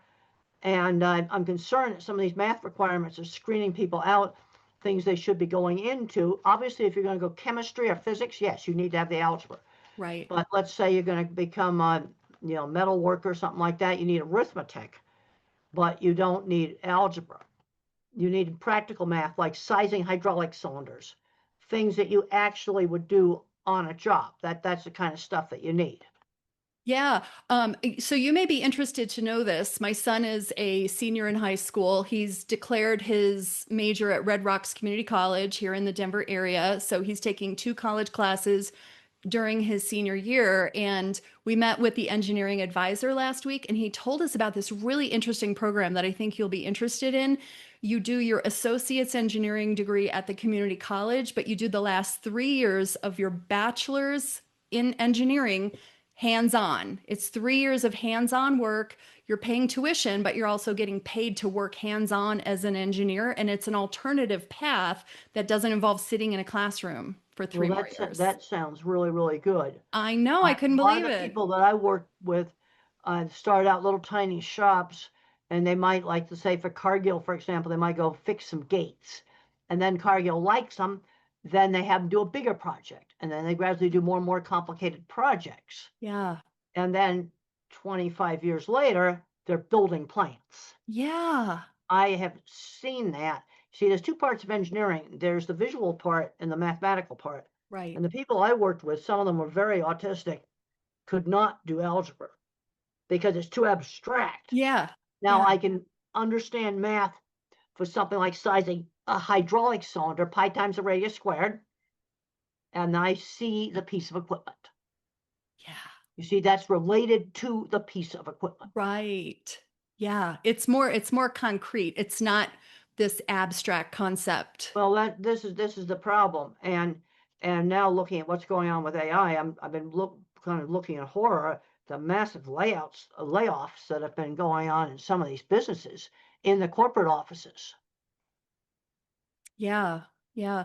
I've heard you talk about a lot of autistic young men want to pursue video game development as a career. Well, And the I've heard problem you. is AI is going to take that over. Yeah. Other problem we've got with that, there's 100 students for every slot. Right. And they tend to pay poorly, no benefits.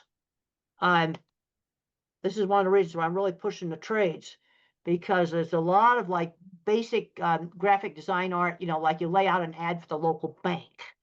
Right. That kind of stuff is going to get more and more AI. Right. So I'm thinking about what you could do. Let's say a computer person, a really good route you could go is be the IT person for the local hospital, the local schools. They're going to have an IT person.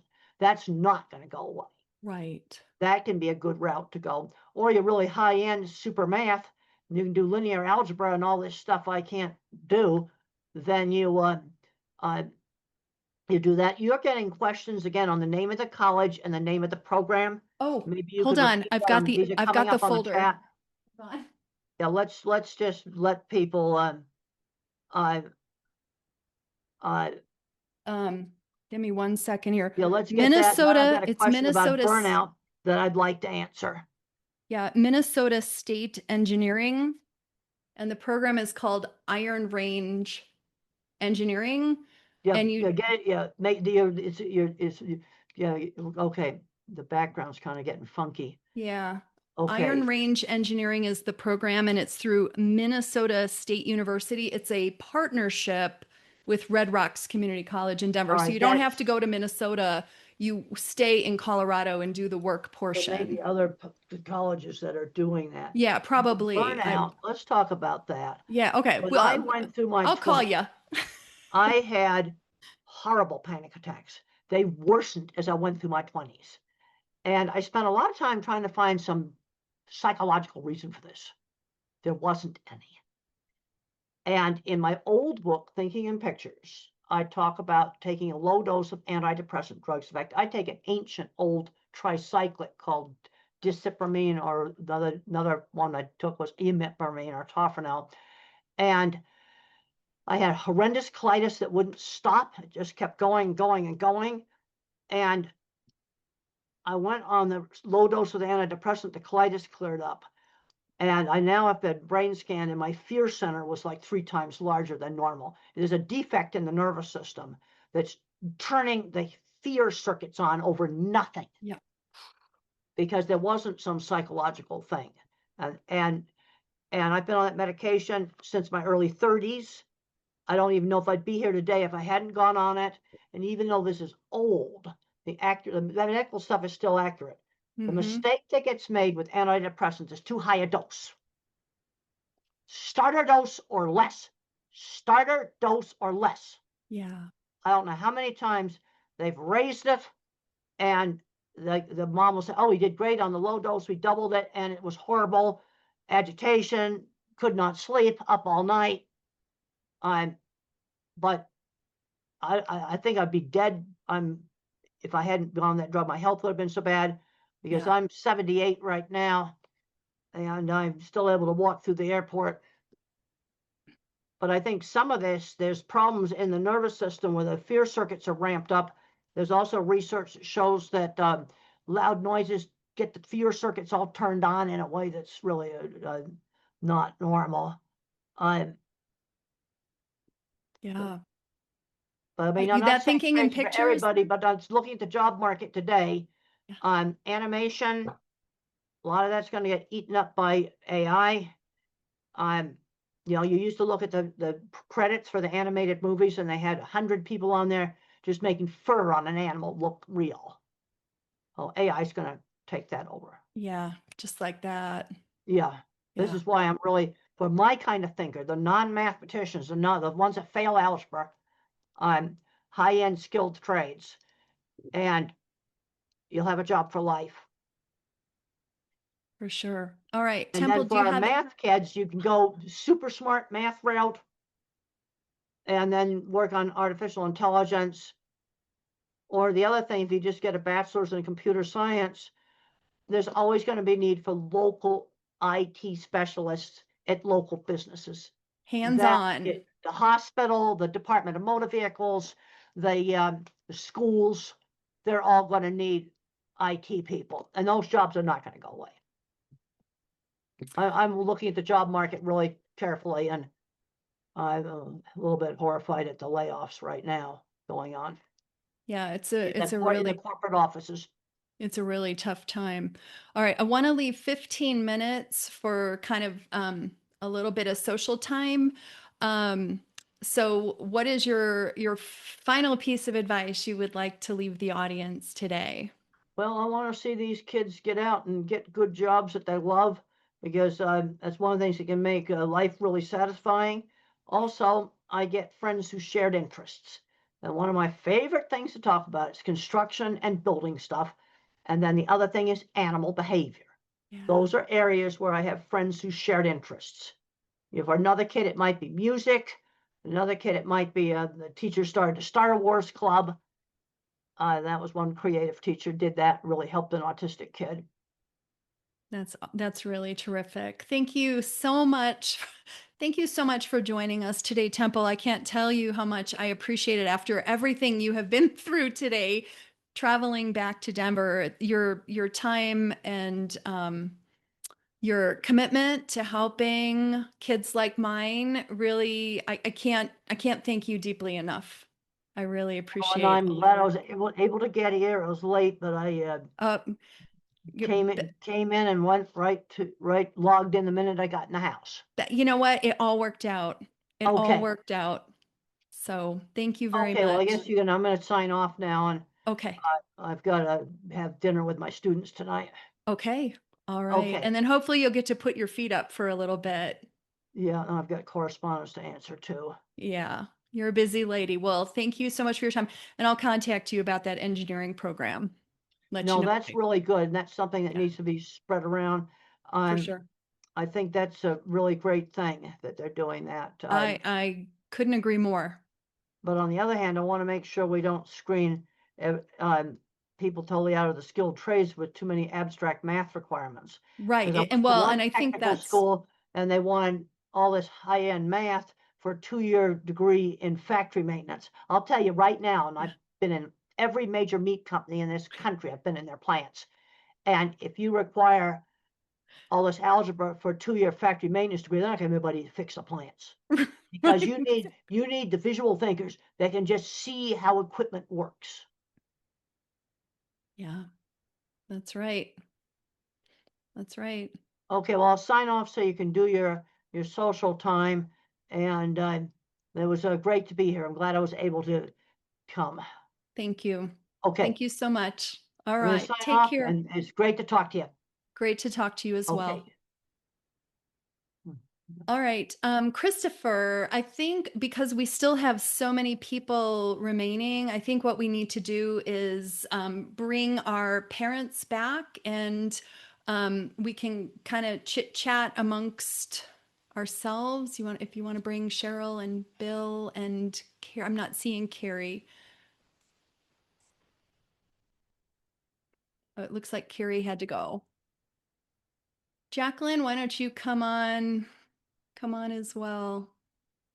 Of course. What a presentation. And a great way to end with Temple popping in at the last minute. Yeah, sliding in. Just in the nick of time. Yeah. Yeah. Patty, I'm not suspicious, but it seemed like you set that up. I'm just saying. Oh, that is Tom's voice. I can't see him, but I can hear him.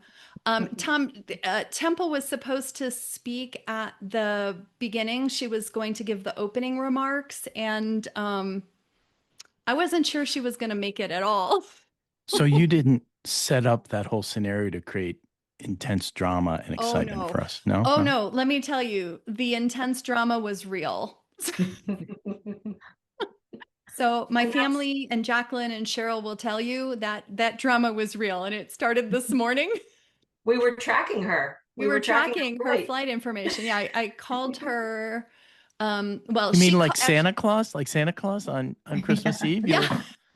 Well, she called me yesterday afternoon and said, hey, I didn't know what her plans were today. She agreed to do this months ago. I didn't know what her other plans were. And she called me yesterday and said, hey, I'm traveling home tomorrow, and I'm worried that the air traffic control situation is gonna make me late. And I said, well, what time are you scheduled to land? And she said 12. And my event started at 2. And I was kind of like, well, that's gonna be really interesting. And so my team and I and my family, we've all been tracking her travels today to see when the plane was actually going to take off and when it was scheduled to land. And the information I got on when it was landing was much earlier than it actually landed, because she called me when she landed and she was like, this is what I got. I'm here now, but I still have to drive home. So I said, well, drive home, hop on. We'll work you in whenever you can. So yeah, that's the story. And it worked out beautifully. And I'm really like the message that Temple left us all with, that we need to create opportunities for our emerging adults. Yeah, absolutely. Absolutely. Cheryl, what was your biggest takeaway today? I think, I did, my biggest takeaway, I think, is probably the size of the community. I have felt really isolated for a long time. I even felt isolated in my family. I have stepkids too that are autistic, and they one of them just seemed to, I don't know, force of nature.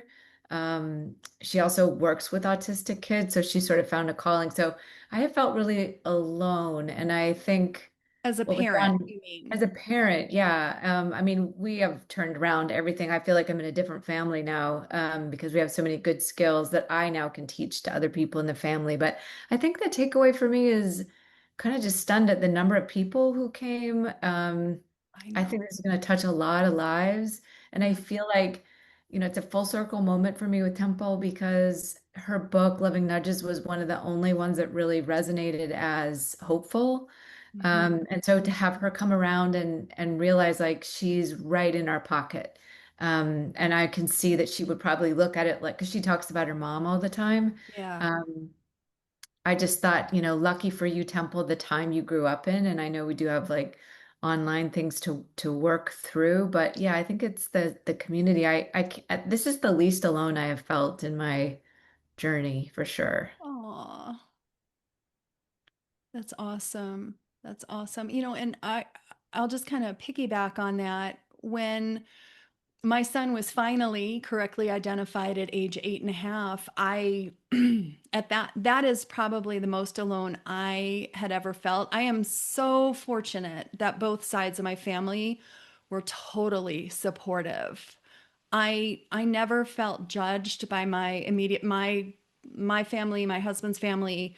I never felt judged by them, but we were all totally drowning, totally clueless, totally mystified as to why we could not help this child thrive. He was so desperately unhappy.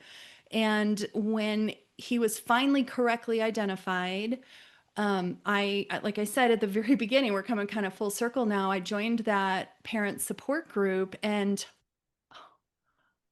it was the first time in my parenting journey that I ever felt like I could talk about these outrageous things that were happening in my household and not have anyone question me, judge me, and I didn't have to explain anything. Like they got it. They totally got, they're like, oh yeah, me too. Or yeah, and then I found those parents who were just a little ahead of me on the journey. So I know one of them, I saw one of them here earlier. Her son is, so Carrie, if you're still here, shout out to Carrie. Carrie's son is a few years older than mine. So she was a few years past beyond me in the journey. And oh my gosh, she talked me down off the ledge a few times. But I could look at her son and, I knew where they had come from and how difficult it was. And then they, figured out some things that worked. And he's doing fantastic. This kid got his private pilot's license. He's working as a ramp agent for United. He is traveling the world on his days off, and he is waiting to get into a commercial aircraft pilot program, and he's gonna do it. He's gonna do it. He's doing awesome. I just saw them last week, in fact. But finding those families that are just ahead of you who can give you hope, and that's so very, very valuable. Can I say one thing about that? I'm sorry to. No, go for it. Well, there's no agenda here, Cheryl. We have too many people just to open the room and mingle. So this is what we're.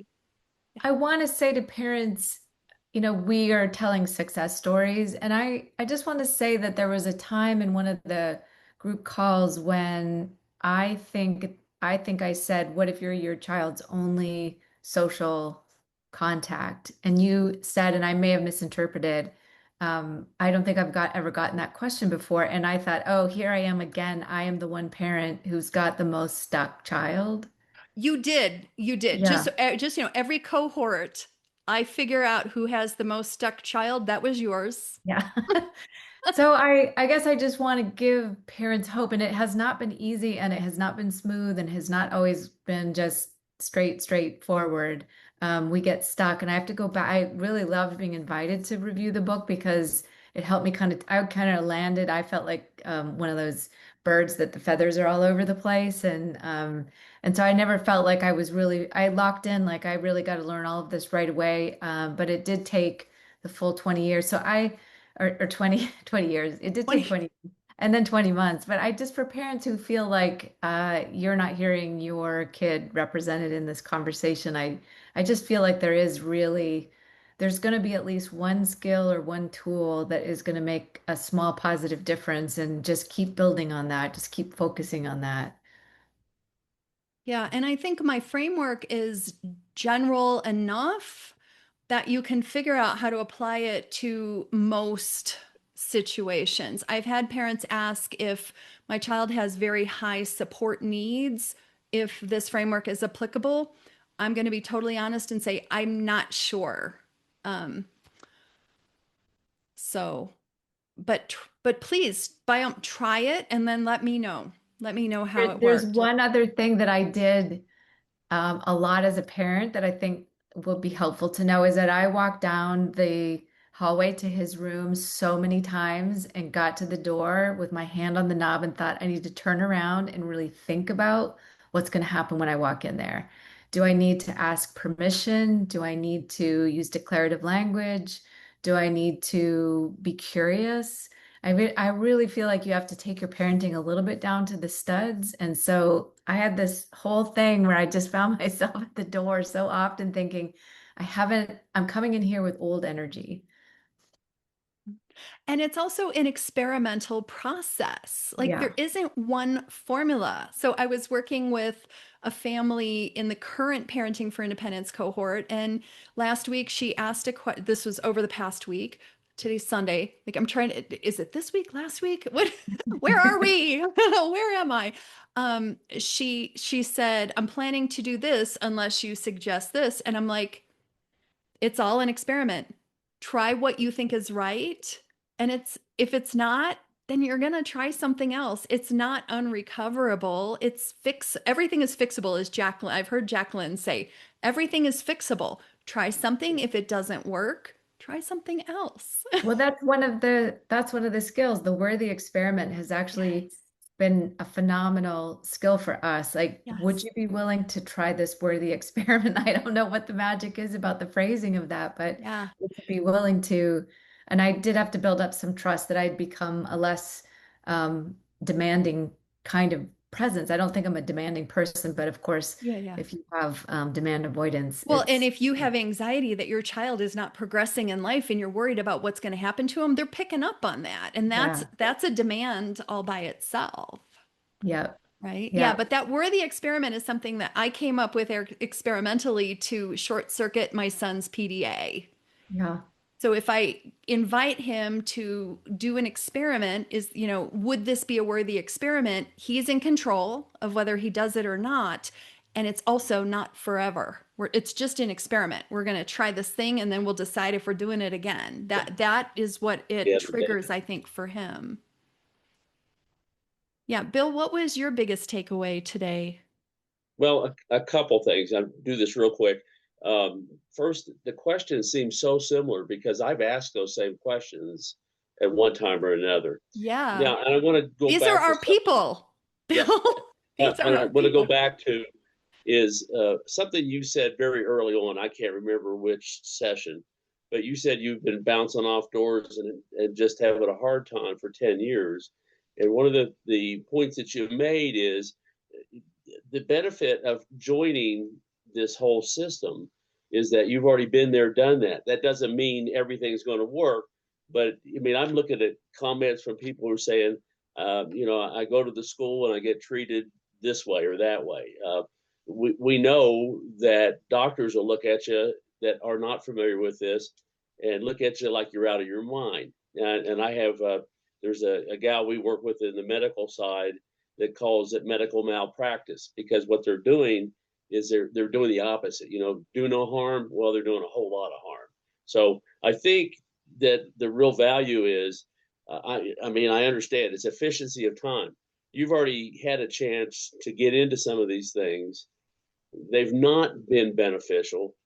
So don't go there, and that's never said in our sessions, but by golly, you better figure it out. You have the right, once you go into some place that's treating you wrong, to get up and walk out. That's perfectly okay. Don't take abuse, and you're helping us avoid some of that. So that's a good thing. And everybody could do this by themselves. I tried, not good. It did not work out very well. At some point I was, ready to go check myself in somewhere to find out what was going on. So, and I wouldn't have done that, but I can resonate with that, Bill. Had enough, not, and then I get snippy. I'm sorry. I grew up in a culture where, what it was, sometimes it was, you had to defend yourself and you did that, how you did that. Well, that doesn't work here. Throw that out the window. So anyway, that's my 2 cents. Well, the point you make is very good that, just because someone is a professional or a therapist or a doctor, it doesn't mean that they're autism informed. There is a textbook definition in the Diagnostic and Statistical Manual. that is very clinical and does not give you the ins and outs of everyday living with autism and parenting someone with autism.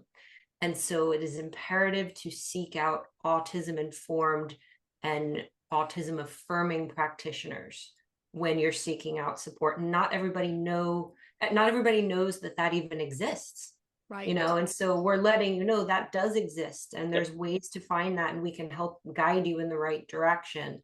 And now that we know this, that's what we can move towards and seek out. Yeah, and I think one bad visit could take away several days of progress. And that is unfortunately a true. dentist, someone who is not attuned to what they're really hearing, not really listening deeply, I think, as you said a little while ago, can absolutely take you backwards real fast, right? Quicker than yeah.